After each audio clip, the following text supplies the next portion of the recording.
I'm going to show you how to set up the Vic Firth percussion kit. This kit includes not only the bell set, a practice pad, and a snare drum. You might have a slightly different kit than this, but this basically will apply to all Vic Firth kits. Let's start off with the base of the snare drum stand.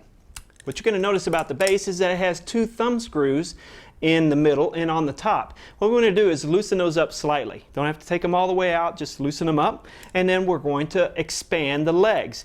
Now, I've seen students who will get a leg caught and they'll pull on this and actually bend this. So want to make sure that all of these legs extend evenly and smoothly out.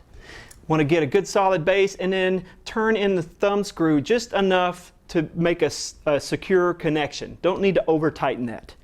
That's the base. Now we're going to take the top of the practice pad kit, the one that has a screw on the top. We're going to insert the post into the base and tighten that down. The practice pad has a screw hole in the center. Essentially all I'm going to do is set that on top of the screw, give it a whirl, and the practice pad's all set up, ready to go.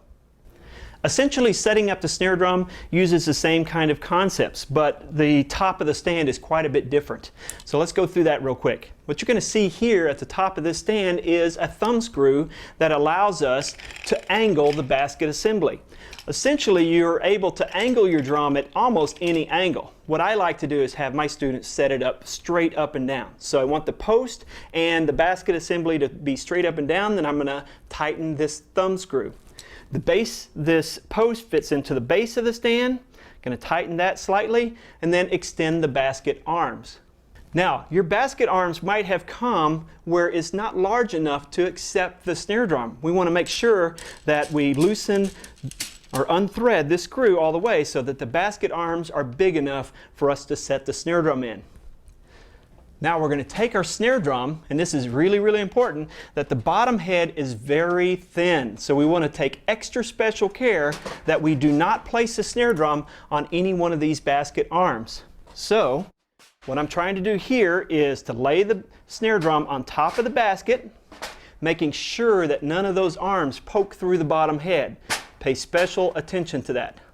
Finally, you want to tighten up the bottom threaded screw to close the arms upon the drum. Okay, this is important because if somebody accidentally hits your drum, if it's not tight on there, it could knock your drum all the way over. So once that's tight, you should be able to lift up your snare drum and the drum stand will come with it. Now we're going to adjust the height of our drum to fit your body perfectly. This is a very important step because we want to make sure our drum is at the right height so when we begin to learn to play, it's not too low or not too high. It's going to really affect your technique. So here are the steps to do that. Take your hand, extend it out where all 5 fingers are spread apart. Now your thumb, I want you to put in your belly button. It's like this. Roll your hand down.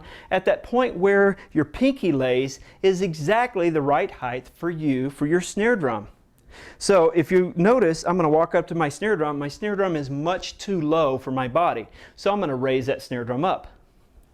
To raise up your snare drum, and this is really important, you've got to grip the post with one hand while you loosen the nut with the other. Don't just loosen the thumb screw because the drum will just drop down and possibly damage your equipment. So you have to make sure that you have some muscle. I'm gripping this with my left hand and I'm going to open the thumb screw with my right. Then I can adjust up and down my snare drum. Once I get it to my desired height, I tighten that thumb screw up and I'm all set. Okay, give that another quick check. I'm in a perfect height position for my body, so everything is all set. This is what I have my students do. Take a felt tip marker and go to the post right here and place a mark on the post where it meets the base of the stand. In this way, when I'm setting up the top of my snare drum stand or my practice pad stand, I can get it perfect every single time. That'll save a lot of time in the long run. Now that we have your snare drum set up in the right position, let's tune it to make it sound great.